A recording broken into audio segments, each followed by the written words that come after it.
So one of the things that we've done differently that you'll find out there in most platforms is that we've gone and negotiated data contracts directly in all these areas where you have blue. So it's actually over 120 different markets. And the way that we've chosen which markets to go to is based off of a few different factors. Number one, we wanted there to be a lot of investment activity there. So if there were fix and flippers or there were landlords buying properties, that would raise it on the priority level for us. We were looking for, good sized cities, lots of population, economic development. And so because there isn't a national MLS, we have to go and do those on a one by one basis. So it's a very lengthy process. There's a lot of compliance, a lot of things that we have to do to be able to get you guys access to this data inside the system. And so where we have blue is where those are already live. Where you have pink, those are MLSs that we're either in negotiation or that we have access to, and we're just normalizing that data and getting it ready to deploy. And then where you see gray and yellow is where we've gotten that from what's called third-party aggregators. These are companies that go out and aggregate information. Ours actually comes from a company called First American Title, one of the largest title companies. And so we have MLS data, but it is aggregated. So it doesn't have pictures. It doesn't have agent information in there, but it will tell us that a price that a house is listed and what the price is. Now that data isn't as robust in non-disclosure states like Texas and a handful of others. I think there's like 12, 11 or 12 non-disclosure states. The experience in those markets is a little bit lower because we don't have direct data feeds wherever you see the gray here. But like in Texas, we've gone and we've gotten the direct to MLS data in the big four markets. So that data is extremely positive there because our system is a closed system, it isn't publicly facing. We're able to show you information that you couldn't see on a website like Zillow or Redfin or one of those other platforms. So that's just kind of like to give you a background of what the data sources are. All right. So even though we don't have direct to MLS data in Wyoming, you could still find listings there. You can still see investor activity. You can still see a lot of the things like property owners. One of the things that we have is the county and public record data nationwide. So if you wanted to find, say, a buyer, maybe you wanted to find a fix and flipper in Cheyenne, Wyoming, you could do that. We can create lists from Privy. Um, and so that's just one of the things you can do. Now, earlier I mentioned about investor activity. That's one of the main things that we use to be able to find the markets that we wanted to operate in. Investor activity is basically deals that have already been done, right? So, what I know about some of the major ways that we measure how good a deal is as an agent, but also trying to understand what our clients want is after repair value, right? So, after repair value is what a property is worth when it's been purchased, fixed up, and sold, typically like a fix and flip, but that could be also a burr, which is a hybrid approach. It's you buy it from the perspective of a fix and flipper, you fix it up, and instead of selling it at the end of the project, you keep it as a rental, so you get to take part in both of the good aspects of that, which is the cash flow, the increase in value, and then now you can borrow against that property and do it again. So after repair value is very, very important. And in a lot of markets too, even if you're just doing like straight rentals, if you can get a property at a discount because there's flips around there and you're going to keep it as a rental, it creates potential equity there, which you wouldn't have if you were in a low investor activity area where people weren't flipping. So if after repair value is important to you as an agent who is representing flippers or as a landlord who is looking for that increase in equity, then you want to be able to track that. So over here on the left, we have these investor activity easy buttons. So you click this one right here that says 170,000. That's going to plot on the map where all the investor activity is nationwide. And this is up to date within the hour. So it's constantly updating. And so once it plots on the map here, you can see that there are certain markets that have more investor activity than others. Wherever you see blue is where that investor activity is present. And then we also give you numbers there. So the higher the number, the larger the circle, the more investor activity there is. And in some markets, you can see like right here in South Dakota and a lot of the northern states, because it's more rural and mountainous, and there's not going to be as much investor activity in those markets. So those are areas that you potentially want to avoid if ARV is what is the main driver of value for your client. So you want to really know where those markets are at. Okay. So about 2 years ago, I was looking to do more volume, and the Colorado market is pretty challenging. It's hard to cash flow here.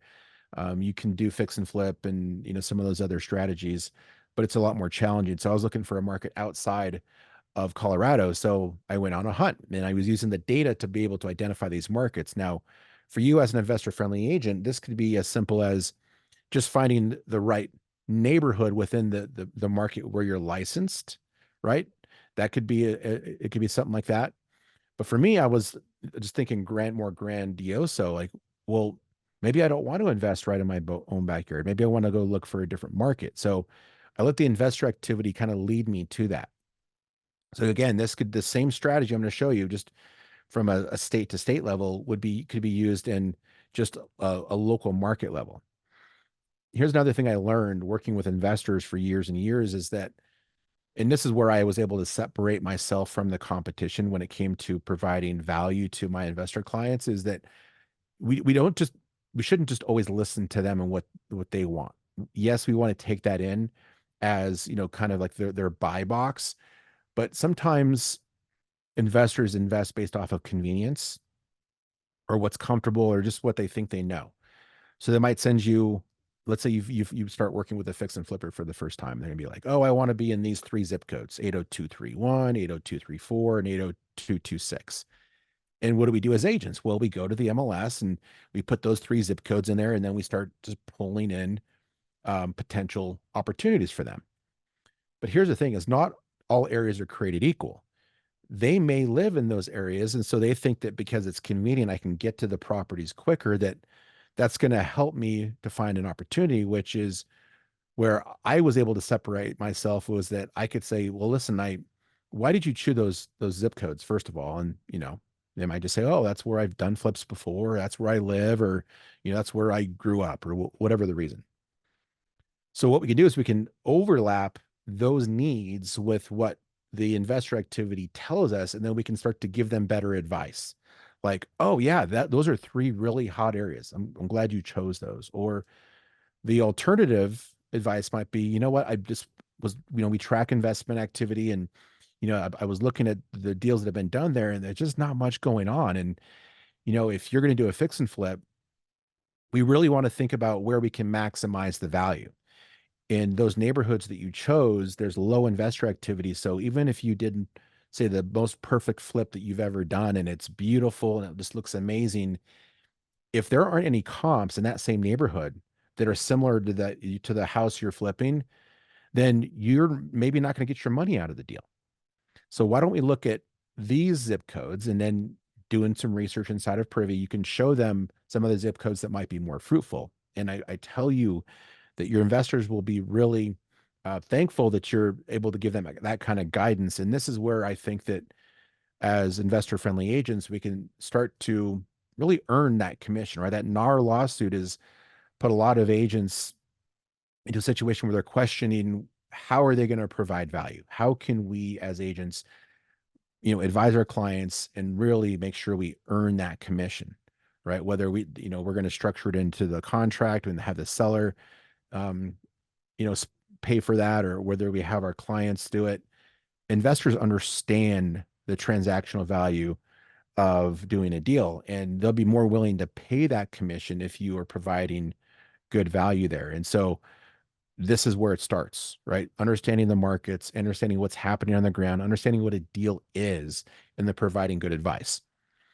So let's say, for example, you chose the market that I chose 2 years ago, which is St. Louis. So see how there's quite a bit of investor activity right here. Now I was choosing between Indianapolis, St. Louis, Kansas City, and Chicago.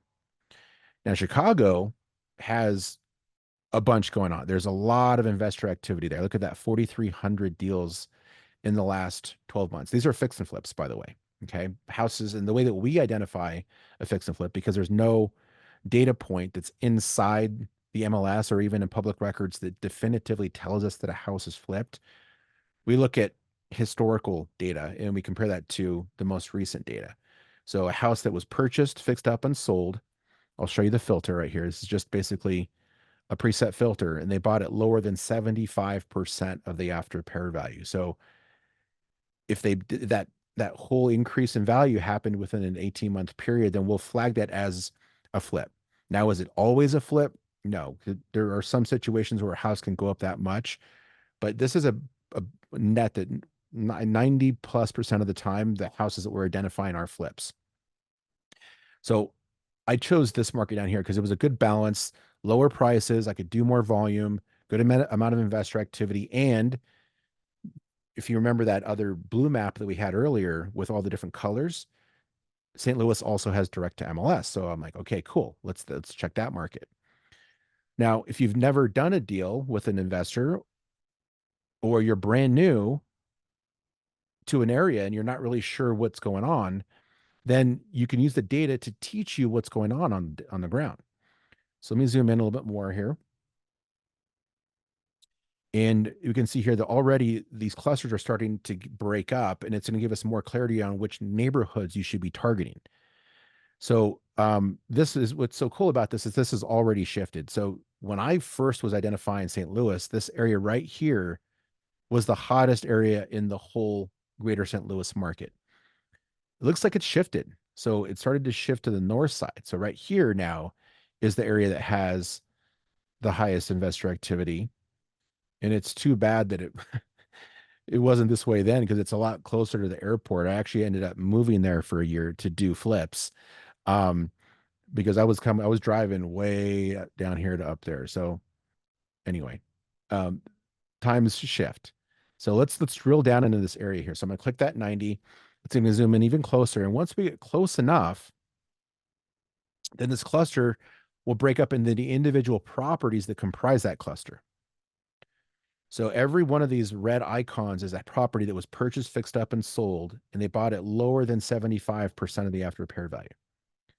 So already we can see that it isn't just a general area where we should be targeting or helping our clients target, it's specific neighborhoods. Now, if we're thinking about, okay, if you guys have ever read the book, The Seven Habits of Highly Effective People by Stephen Covey, the second habit is begin with the end in mind. And so this is something we've taught people for years, both agents and investors who use the Privy platform. Is that you go to where you know the ingredients that are necessary to assemble a deal are already present. Right in here, there's nobody doing deals here. So why would I go look for a property there? Because even if I find this amazing house that's a motivated seller, it's on the market, and it's a distressed property, I'm not going to have the comps that I need to prove value to myself. So I even know what offer to write for the client. But also think about if the investor flips this house and they go to get a loan, where they won't get a loan, but like the buyer does, maybe it's like an FHA buyer, they're going to have to use comps that are unrenovated. So that's going to squash the amount of potential value they can get because they didn't give it good enough advice. So I would target these little pockets, right? So we want to think about, okay, in most urban areas, you're looking at a half a mile distance from the subject property to where the comps are, right? Half a mile, in some even really, tight urban areas, it might even be a quarter of a mile. You start to move out away from the city center, then maybe it's a mile. But then again, if you're moving out that far from the city, you're going to have less activity. So the majority of the activity based off the data happens to be closer to the city. So let's look right up here. So we can just, choose a property, or over here on the left, because the default search is set to the most recent sold date, we can click this property card right here. Now this is going to show us the details on that transaction. So every property inside of Privy, we're analyzing it. We're pulling comps. We're building a comparative market analysis for you. And we put it in this report that's shareable. Right over here is a share button. So if I wanted to send this property to my client, I can just click share, put the address of the client right in to the box right here. And it puts in a preset subject with the city, my name, and this, and we can edit this as well. But we just put the email address and we can send it right off. We can also set them up on a drip, and I'll show you how to do that here in a moment. All right, 1 second here. Let's see if my team had reached out to me yet. Not yet. So here's the property details. Here's the photos, right? So we can see here, this is a real, what I would call like a Home Depot type flip, right? Everything's off the shelf. You can see what they've done to it. If we scroll down here, we got the property remarks, agent and office information, right? This happens to be a hybrid agent account. So you can see here that there's some information. We got the property details right here. Below that is the comparables. So the algorithm is set to automatically pull comps for you. So we take the major property characteristics like bedrooms, bathrooms, square footage, property type, property style, stories, and the default comp zone is a half a mile from the center. Now that is the default. There's a settings button here where you can come in and you can adjust this. So let's say, for example, you have the only ranch property that's a 3 bedroom, 2 bath, 1,100 square feet, and everything around it is 2-story, 2,000 square foot homes. Well, on the first pass, there's going to be no comps because all the other houses around it are not comparable, right? That's what comps means. So we give the ability here to change that. So I could add 2 stories here, and maybe I make the delta for the square foot tolerance larger. We start off with 15%.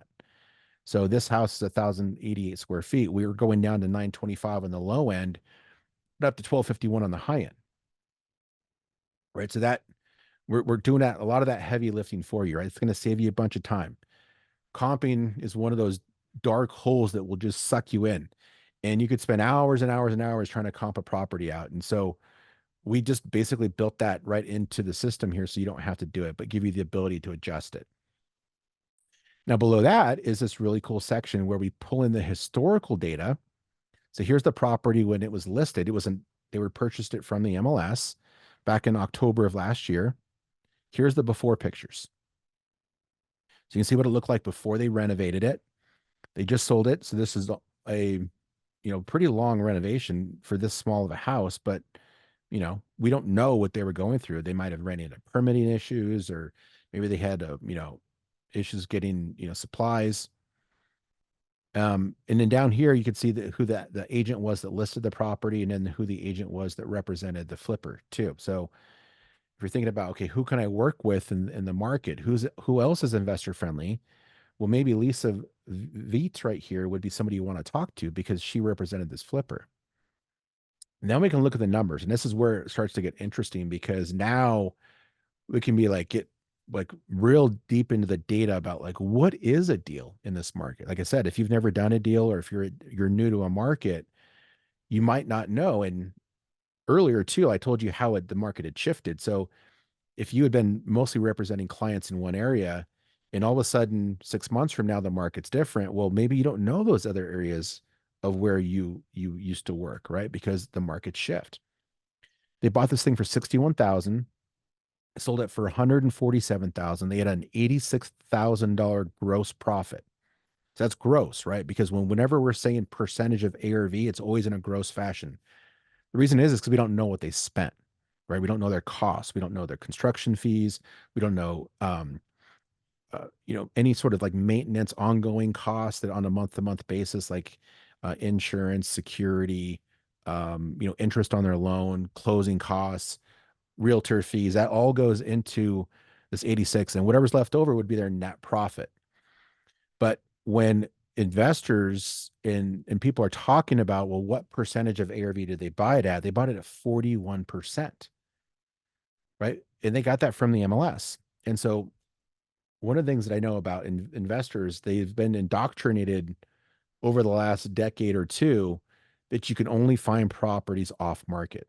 Anybody here who's worked with an investor will likely tell you that, right? Because that's what they've been indoctrinated on, mostly from the gurus out there who want to sell them coaching programs, right? Or courses.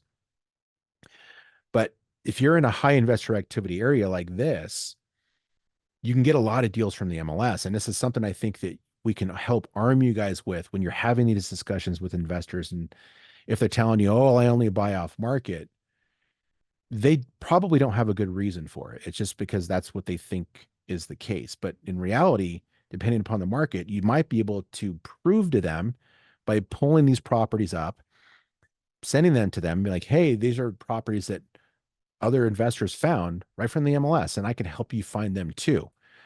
By the way, I know you're spending money on marketing. Um, I think I can help save you money on your marketing budget, right? Because I have the ability to help identify these properties fast, comp them out quickly, and if the numbers make sense, we can help you get offers at the door very quickly as well.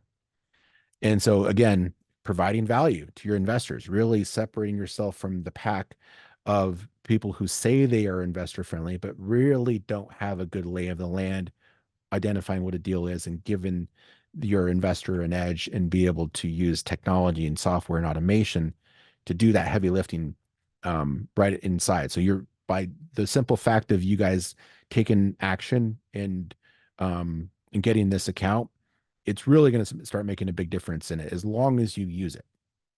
So 41%. Over here on the right, we also show timelines. Yeah, Dan, you're exactly right. The off-market thing is it they believe it's true, but you can use this to show them that if in a certain area where they like, you can show them that there are on-market deals and you can help them find that. Yep, Kim, you're exactly right. A lot of them want off-market. But one of the things that I found too is the data is so fun to look at because you might have investors that are buying stuff off market and they think they're doing great by getting something at 55%. And you can go to them and be like, look at this house that someone bought from the MLS. They got it at 41%, right? So there are people who are buying stuff from the MLS at a much lower percentage of ARV discount than people who are buying stuff off market, spending money on marketing, whether it's mailers or doing cold calling or they hired some VAs to do a bunch of work for them. That cuts into their profit even further, right? So this is a powerful tool to arm you with more information to win their business and earn that commission. Timelines, right? So if you're working with some investors that may be newer and they haven't done a lot of deals, they might have an unrealistic expectation about how long a project really takes. So they might be thinking, oh, I can do that in 90 days, right? And you're like, well, hopefully that'd be great if you can. But pull up some of the projects that have been done recently and say, look, well, this one took 266 days. This one took 120 days. We had one person that did it in 90 days, but it was only a 900 square foot house and it didn't need much work based off of the before and after pictures. So why don't we be conservative and estimate between 4 and 5 months of construction and run the numbers again just to make sure we don't offer too high, right? Again, and not some good advice again for your clients when you're starting to give them some information that they're not going to get from most agents, right? Timelines are important. Down below that is the public record section. So we won't get into this too deep today, but one of the things that I think is powerful, especially if you're like some of the twos that were in the group, or even some ones who are looking to add clients to your book of business, is who's doing the deals, right? You might go to the local RIA, and there's gonna be a lot of people in that room who are like, "Oh yeah, I'm doing this amount of deals and this amount of deals." And listen, we know people like to talk, but what it doesn't lie is the data. And so we know that Square One Holdings LLC is a fix and flipper that's doing business in 63114.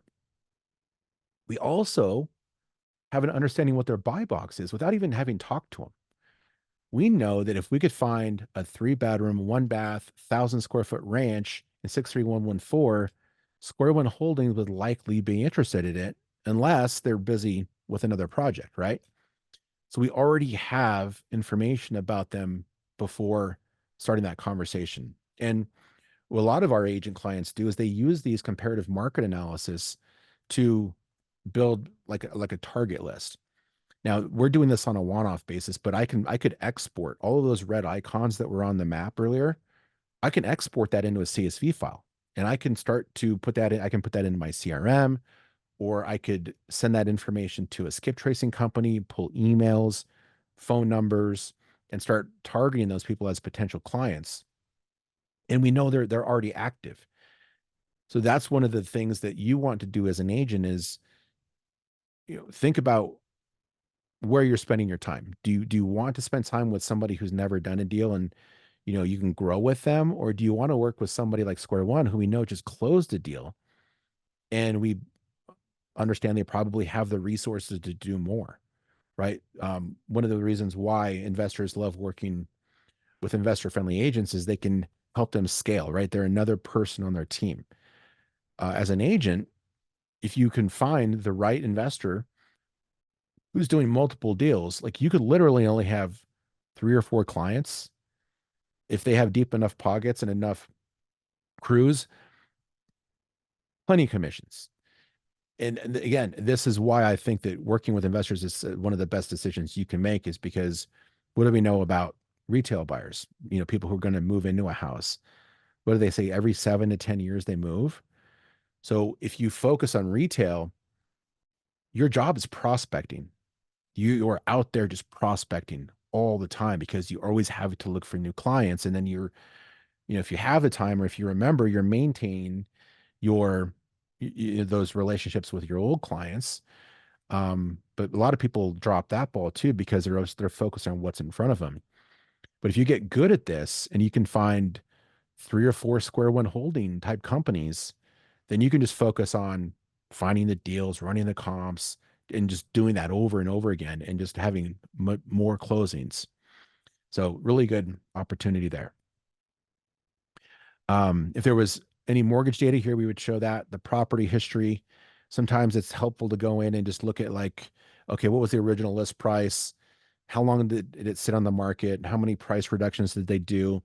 That is good information to share with your clients when they're thinking about, where should we list our property? Right. Well, if you start it in July, they put it at 159. By the time it actually finally sold, it's 2 months and they had to do a $10,000 price reduction. And could they have, maybe sold it a little bit quicker if they had put it at 150, right? Good data to have. Um, Chuck, no, it doesn't. So if you are an agent and you're licensed in one state, this is Chuck asked, if you're an agent in California, does your agent access apply in another state? No, it's just the state that you're licensed. You do have access to other markets to do what I'm showing you. You just don't have access to the private information that an agent who's licensed in that market would have access to. Okay, hope that makes sense. And that's all a compliance thing. This is something that we have to be really stringent about, to make sure that we're complying with the local MLS rules. Let's look at one more. So this one closed recently as well.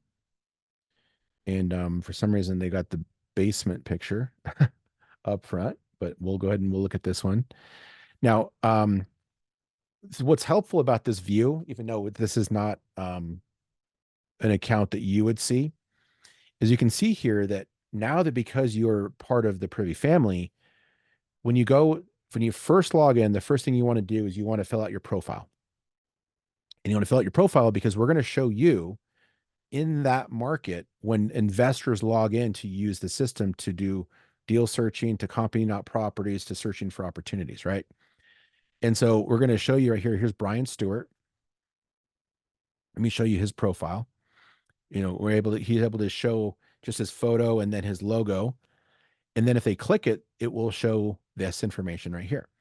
So you'll be able to fill out your email, your phone number, a link to your website, your social, any of your socials, like if you have Instagram or if you have LinkedIn, you can put those to a bio about like what your specialty is. If you're like, say, like you're really good at working with fix and flippers, or you have an expertise in a certain city, or you're investor yourself. And so sometimes investors like to work with agents that actually invest. So you can really boost this up.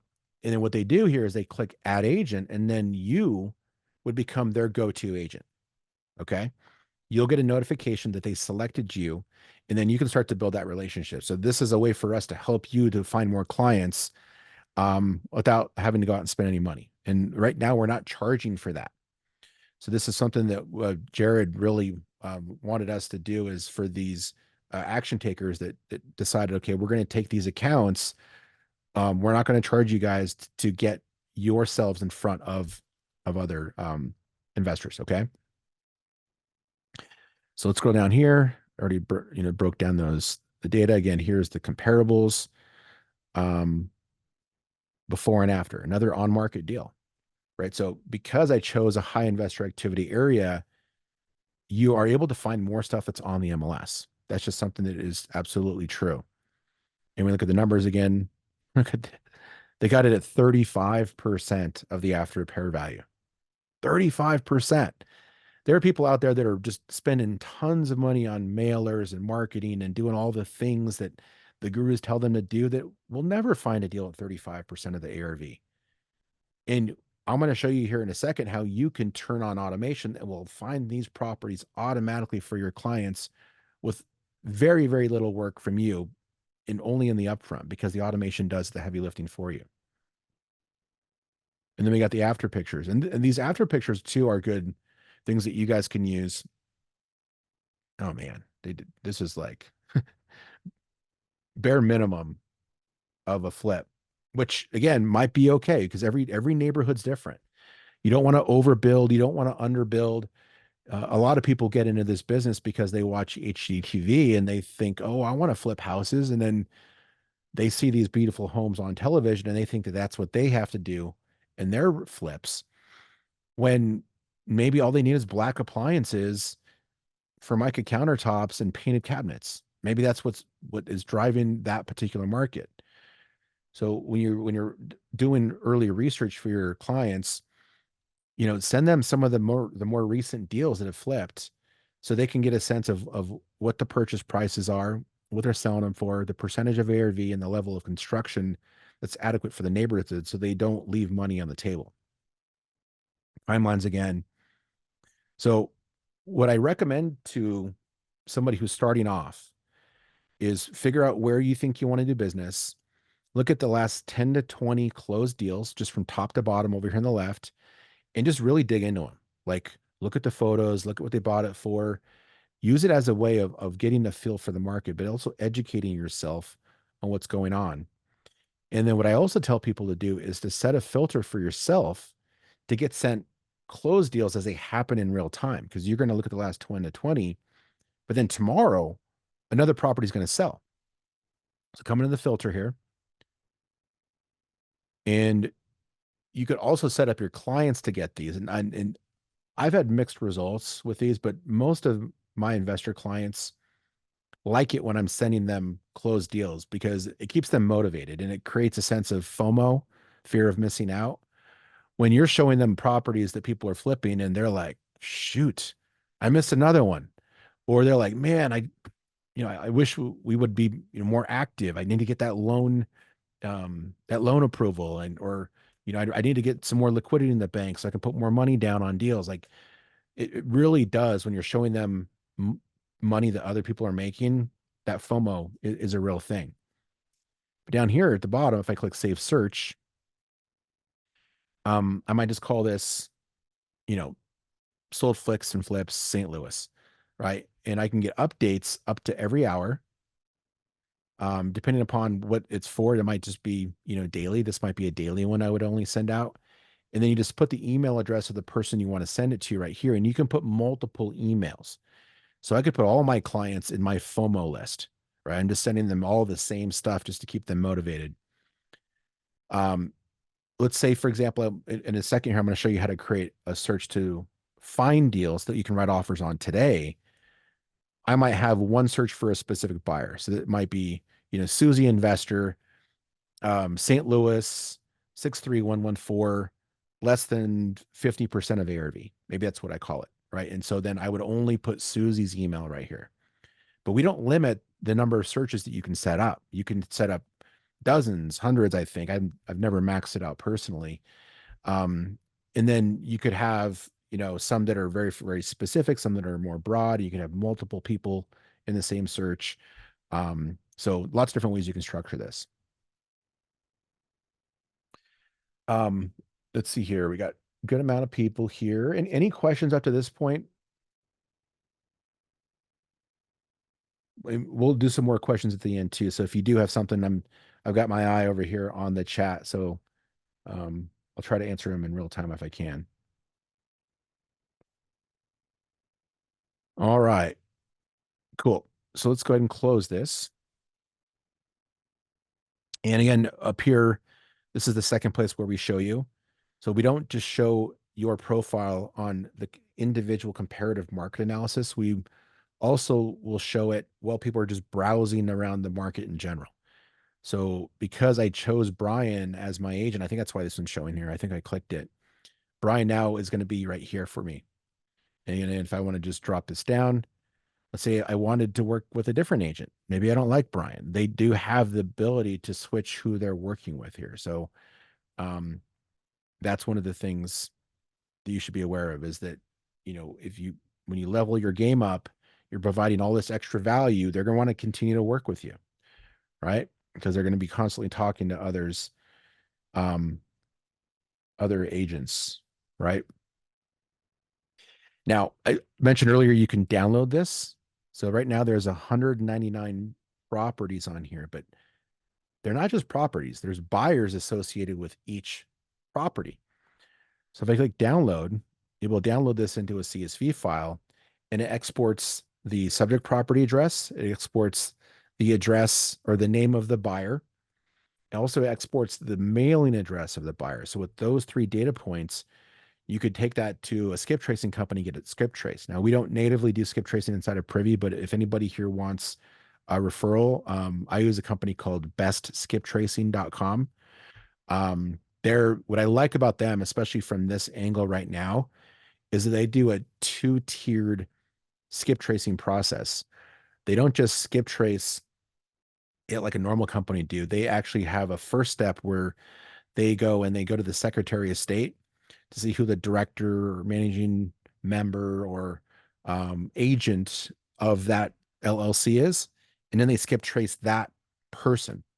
So it's way more accurate. And I've seen it as high as like 70% accuracy, which that's really good for skip tracing LLCs. That's who I would recommend. But you can download this and we give you up to 10,000 downloads per month for free. We don't charge you at all. For the people who pay for us, who pay for Privy, the normal pricing is 150, 149 a month. They also get 10,000, but because you guys took advantage of this offer with Jared James, there's no cost to you. Okay, so take advantage of that. You could use it for sourcing leads for buyers, but also if you have those clients that are just hell bent on finding off market leads, you can export off market leads from Privy too. So you go into the filter and you're going to scroll down here. I apologize that my Chrome is slow. But at the bottom of this filter, you have the ability to pull lists of, well, two different buckets, right? You might be finding properties that you could use for off-market opportunities for your buyers, but you could also find people who might want to list their properties with you. And there are a lot of other platforms out there that try to, have expensive fees to get lists of motivated sellers, but we can pull lists of absentee owners, interfamily transfers, foreclosures, pre-foreclosures, people who have owned properties for many years. Maybe they're thinking about downsizing or moving into a retirement home. Tired landlords. These are landlords that have owned properties for over 10 years. Vacant houses, zombie properties is a landlord or an absentee owner who has a vacant house. Two levels of motivation there. Maybe they're wanting to sell. I remember during COVID, it was something like 1 out of 4 landlords had listed at least one of their properties for sale because during that time, there was that period where the government said that the renter didn't have to pay their rent. But guess what? The landlord had to pay their mortgage. Otherwise, they would get foreclosed on. So a lot of them were like, man, we're dipping into our savings, we're dipping into our operational fund, whatever it is, to keep this thing afloat. We just need to get it off the books. some of them are still hurting from that. So absentee owners is a good source for finding potential listings, but there's several here that you can get. Again, we give you up to 10,000 per month. All right. If you wanted to find potential properties for your clients, maybe you don't list the house. Maybe it is a way for you to get a property to your client, and maybe they'll pay you up front. I don't know how you structure that opportunity, but you certainly could earn the listing on the back end, right? If you found that for them, right, you could make that money on the back end as the listing agent. So that's another potential strategy. Earlier I mentioned that you can figure out which neighborhoods you're going to be looking in, and you're going to share that information with your clients. But let's say your client finds a property. Maybe they're a Privy user, or maybe they're driving around and they find a house that's vacant and they're just really not sure what's going on with it, and they send you an address.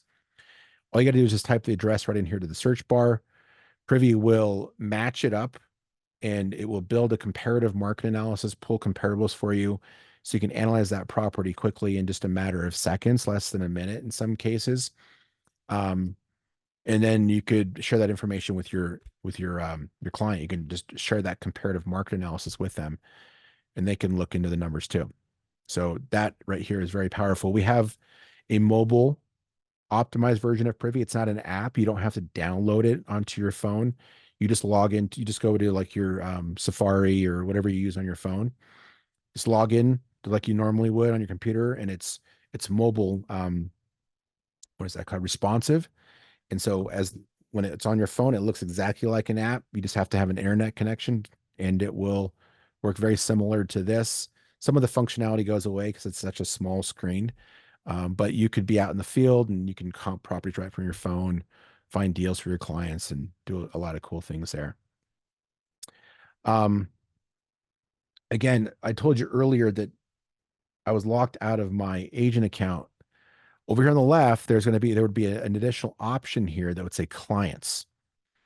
And so what I'm going to encourage you to do when you first sign into the system, if you haven't already, is the first thing you do is fill out your profile, check the box that says you're accepting clients. So that way you show up here, and then go over here to clients in the drop down, and you're going to start adding your clients, because the thing that you're going to do early on is you want to start building that relationship with your clients. So you're going to put their email address in there, their name, and then you can start sending them opportunities.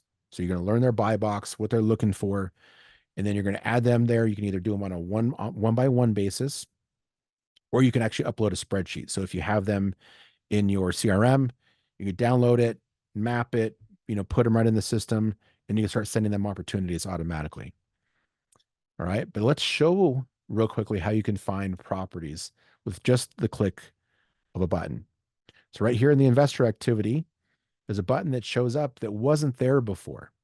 We just had three options: fix and flip, tear down, below market. But this button now shows up because now we've got basically a basis or a model of what a successful deal looks like. And Privy has an algorithm that reverse engineers these successful deals and will look for other opportunities that you can buy today. And then you can modify those searches to fit the buy box of your clients. So I click that one button. Privy went in and it ran comps on all the properties in this area. And let's adjust the filter slightly, because the default filter is similar to what we set for the sold filter, and it's set to 75%. So let's go ahead and adjust this. And let's say, we're in a low priced area, so we need to be below 53%. And then maybe our buyer gets qualified for a loan and they only qualify for $200,000 or less. And maybe they want at least a 3-bedroom, 2-bath. You could essentially build their buy box right in here. Now, much of this you can do in a normal MLS, but the important part here that the MLS doesn't do is it doesn't look for deals. It's not comping for you. You're only doing what's below here in the MLS, which is your just basic filters. With this, we can do fix and flips, or we could do rentals. So right here, we actually have rental comps on every single property too. And so if we have a client that says they want to get a property at a 9% cap rate, It will search for cash flowing properties too, not just houses you can buy at a discount. Well, let's look at it fix and flips first. So I'm going to rerun this search at 53% or lower. And what it's going to do is it's going to find properties that you can buy right now where the purchase price compared to the comps is lower with the math. It's doing the math behind the scenes than that percentage of ARV that you set in there. So let's look at this house right here. It's for sale for 109,000. And looks like it's mostly original, got some older, floors that maybe you could refinish or keep, but definitely some places you can add value. Some people like to use keywords in their searches, great investment opportunity. But I don't like that approach because we're leaving it up to the listing agent to put the right keywords in there for us to key on that. And if it leave them out, then where you might miss out on an opportunity completely because it's not it's not doing the comping for us. But with Privy, it's basing it off the comps. So right here, I look at this house I can buy for 110,000. We have comparables here that are putting this thing down in the 70% mark and even lower, 66. So this property at asking price has a potential opportunity where you don't even have to necessarily go in and lowball. This is one of the best parts about searching for opportunities in these high investor activity areas is sometimes you can come in at asking or even above asking price and still get a property that's at a good discount. This might be something that would be viable. Let's look at another house.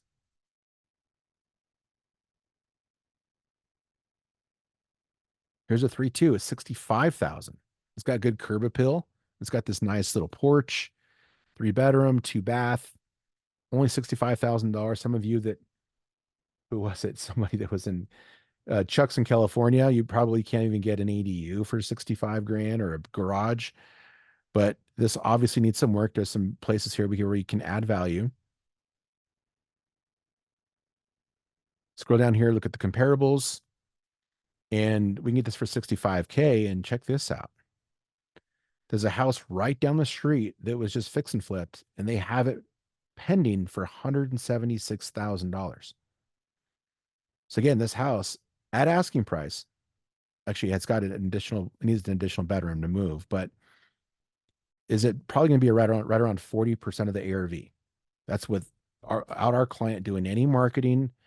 You don't have to go out and do all of these things to find leads. This is about you running comps on every single property in the area to find the one or two that are good deals. This is another one of the cool things about the algorithm. Once we save this search, the system will go out and it'll find these opportunities for you. And let's say tomorrow there was 100 new properties on the market. Okay, probably realistic for some markets. Well, based off the numbers, maybe only 5% of those would be potential opportunities, right? Because it's that needle in the haystack thing. So you'd have to run comps on 100 properties to find the 5 houses that have potential opportunities there. But think how long it would take to do that. You could maybe get through 25 houses of the 100 before you're like, man, I need to go out and show properties. I need to make the calls. I need to do the thing. Our system runs comps on all 100 of them, gets rid of the 95 that aren't deals because there's no data that says it's a deal. And then we email you the 5 that are, and then maybe you eliminate 2 because of whatever the reason is. And then now you have 3 that are viable deals, right? We're really helping you to be way more efficient, way more effective, and just find deals like this one. This one's a deal. Like this is something I would absolutely show. Now, again, it depends on what condition it's in, right? That's the key here. But what we're doing is we're comparing like average condition houses. If there's a tree growing through the middle of it, or if it's falling over, 37% might not work. You might have to get it 20% for it to work. But this is the thing. We're floating those to the surface for you. Right here, this purple thing is the rental comps.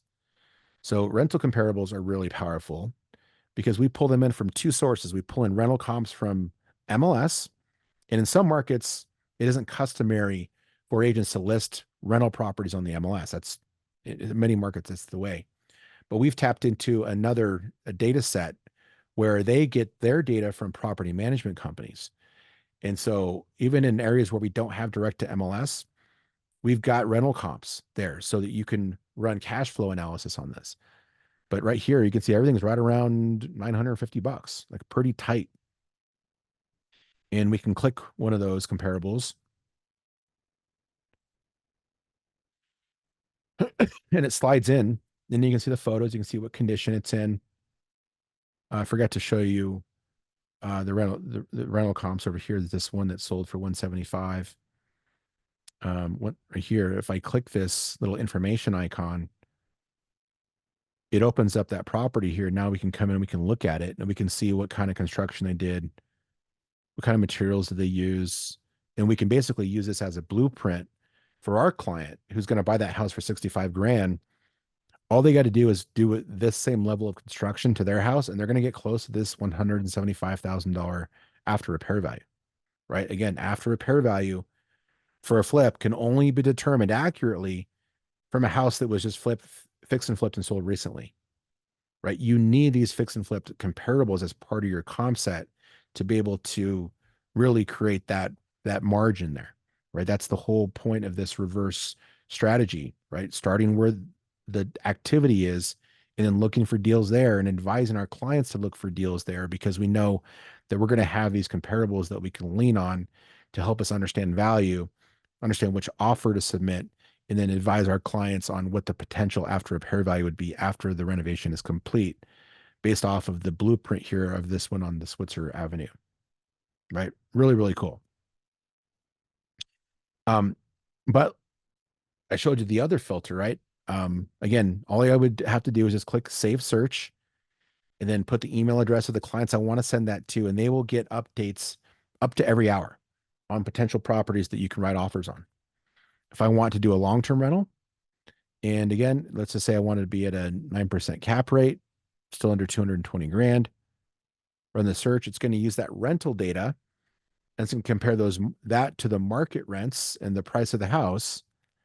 And here's some opportunities right now that might make sense. This house is only $80,000. It's only a 2-1, so that might limit the amount of rent you can get on it. But the rents range from 975 to 1,800 a month. If I click this property here, here are the market rents. Click edit, and I can do all the adjustments on this. So let's say we don't want to pay market price. Maybe we want to lower the price. See how these numbers are adjusting on the fly? So we're on an offer $70,000. We're going to put down 30% instead of only 20. Let's say if we look at the market rents, there's a lot here, right? Just kind of looking around, 1900 is probably an outlier. So let's get rid of this one. Based off of what's here and everything's similar, I think we're probably closer to like, $1,300 a month. Well, this is 1225. So let's just come in here and say we're gonna work this off of 1,300 a month. We're assuming a 5% vacancy rate. Maybe it's 10% in some markets. So you can adjust all of this to get the true percentage here, and that will help you guys make a decision on which properties to offer on. And it'll help your client understand cash flow because you can compare obviously you can have a mortgage just based off of if it's 70,000, you're putting 30% down, that's 21K. So the loan amount is going to be based off of $49,000, right? And based off of that, you're going to figure out if it's going to make sense from a cash flow perspective. So really cool. Now, if you're looking at annualized returns, look at it, it takes it out 30 years, 5, 10, 20, 30 years. You can change the appreciation rate, right? Maybe you're in the Midwest, you're going to have lower appreciation than if you're in Colorado, which is maybe closer to 10%, right? Look how those numbers adjust.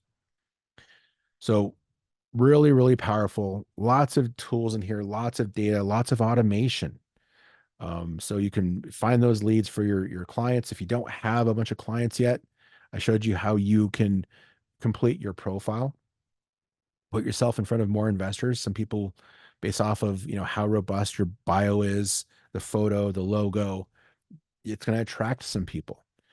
And then if you want to start doing some outreach to build your client list, you can download lists of fix and flippers. You can download lists of absentee owners or landlords, and you can cultivate them and do the reach out and start reaching out to them.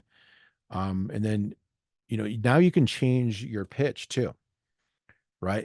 If I'm, looking at a property that was just fix and flipped and they just closed it, right? Remember we had the before and after. I might reach out to that company, or let's say, Bob Fix and Flips flipped it. I reach out and be like, "Hey, Bob, it's Benson from Remax. Just wanted to call and congratulate you on the flip you just closed on Main Street. It looks really good. Man, it looks like you got that thing at 42% of the after repair value. That is absolutely amazing. And you flip that in under 60 days, like in total, time on market, everything 90 days from completion to close. Really impressive. Like, I just want to congratulate you. The reason why I'm calling is because, I do have, many, many opportunities. I'm finding, properties all the time that are similar in that same zip code. Are you looking for any other opportunities? I love to send you some deals, right? So you can use the closed deals and the properties they've purchased as a way of turning that cold call into a warm call. And with a little bit of practice, you can get that pitch down. And it's really a great way of getting your foot in the door.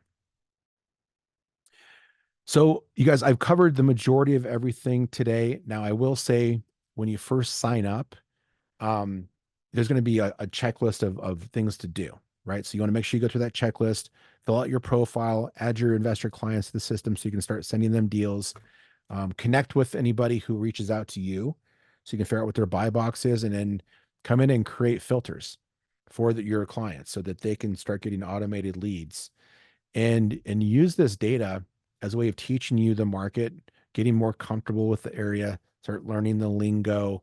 We're going to be doing these trainings every week. So if this is your first time here, come armed with questions. I'm sure you're going to go practice in the learning center over here on the left. What I would definitely suggest is get in there, start playing with it. You can't break it. Go through the tutorials, your profile set up, get your investors in the system, and then bring your questions next week. You can also hit up our customer service in the bottom right-hand corner of any of the screens. There's this little live chat, and you can live chat with our team right here. And there's access to a bunch of tutorials and stuff as well, but you can do a live chat as well. All right. So we'll be here to support you. Thanks again for giving Privy a try. I know it's going to really help you guys to become those agents that investors want to work with on a continual basis. And I believe it will help you earn some good commissions for the rest of the year, and then set you up for 2025 as well.